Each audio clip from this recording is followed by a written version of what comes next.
الحمد لله وكفى والصلاة والسلام على سيد الرسل وخاتم الأنبياء والمرسلين وعلى الملائكة المقربين وعلى آله وأصحابه أجمعين. معزز سامعین محترم، ہمارے اس چینل کا مقصد چونکہ مختلف قسم کے سبق آموز واقعات کو آپ کی خدمت میں پیش کرنا ہے، تاکہ جو حضرات انٹرنیٹ کو استعمال کرتے ہیں وہ حضرات ان واقعات کو سن کر، اور وہ بچے جو انٹرنیٹ استعمال کرتے ہیں وہ ان واقعات کو سنیں اور اپنی زندگیوں میں تبدیلی لانے کی کوشش کریں. اسی حوالے سے ایک واقعہ نیکی کے حوالے سے میں حضرت عائشہ رضی اللہ تعالی عنہ کی روایت کے حوالے سے آپ کے سامنے نقل کرتا ہوں.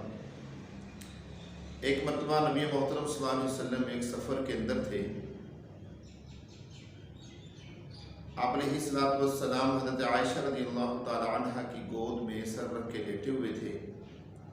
حضرت عائشہ آپ کے ساتھ سفر میں موجود تھی. حضرت عائشہ رضی اللہ تعالی عنہ نے نبی محترم صلی اللہ علیہ وسلم سے ایک سوال کیا، یا رسول اللہ صلی اللہ علیہ وسلم،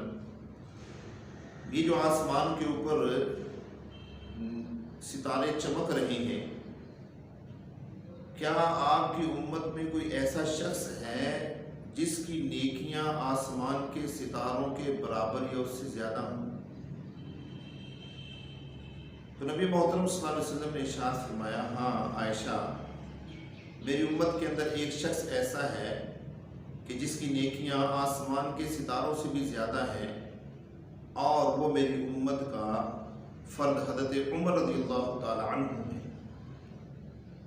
اس حدیث کو امام بخاری رحمہ اللہ تعالی نے صحیح بخاری کے اندر نقل فرمایا ہے. حضرت عائشہ رضی اللہ تعالی عنہ نے سوال کیا، یا رسول اللہ صلی اللہ علیہ وسلم، حضرت عمر کی نیکیاں اتنی زیادہ ہیں تو میرے ابا حضرت ابوبکر صدیق رضی اللہ تعالی عنہ، ان کی نیکیوں کا کیا؟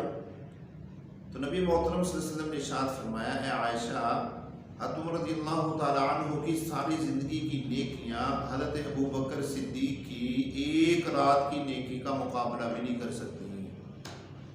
اور وہ نیکی حضرت ابوبکر صدیق رضی اللہ تعالیٰ عنہ کی وہ ہے جس رات حضرت ابوبکر صدیق رضی اللہ تعالیٰ عنہ نبی محترم صلی اللہ علیہ وسلم کو اپنے کندھوں کے اوپر سوار کر کے غار ثور کے اندر لے کر گئے تھے.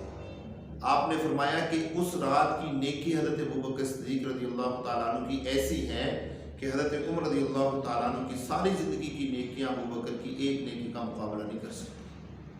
لیکن میرے دوستو، ہمیں یہاں پر دو سبق ملتے ہیں. ایک سبق یہ ملتا ہے کہ ایک طرف حضرت ابوبکر صدیق رضی اللہ تعالیٰ عنہ کا مقام اور ایک طرف حضرت عمر رضی اللہ تعالیٰ عنہ کا مقام. اللہ کے پیارے پیغمبر نے حضرت عمر کے مقام کو کم نہیں کیا، اور نہ ہی حضرت عمر رضی اللہ تعالیٰ عنہ کی وجہ سے حضرت ابوبکر صدیق رضی اللہ تعالیٰ عنہ کا مقام کم ہوا، بلکہ ہمیں دونوں سے یہ سبق ملتا ہے کہ نیکیوں میں بڑھ چڑھ کر حصہ لینا چاہیے، آگے سے آگے بڑھنا چاہیے، جیسا کہ حضرت ابوبکر صدیق رضی اللہ تعالیٰ عنہ اور حضرت عمر رضی اللہ تعالیٰ عنہ. اس لیے قرآن پاک میں اللہ فرماتے ہیں، والسابقون الاولون من المہاجرین والانصار والذین اتبعوہم بإحسان، کہ نیکیوں میں سبقت کرنے والے سب سے اول نمبر پر مہاجرین ہیں، اس کے بعد پھر انصار ہیں، والذین اتبعوہم، اور وہ لوگ جو ان کے پیچھے چل رہے ہیں بے احسان، نیکی کرتے ہوئے. اللہ ان سے بھی راضی ہو گیا، اللہ مہاجرین سے بھی راضی ہو گیا، اور اللہ انصار سے بھی راضی ہو گیا، اور جو لوگ رہتی دنیا تک ان کے نقش قدم پر چلیں گے اللہ ان سے بھی راضی ہو جائے گا. اللہ مجھے اور آپ کو ان باتوں پر عمل کی توفیق عطا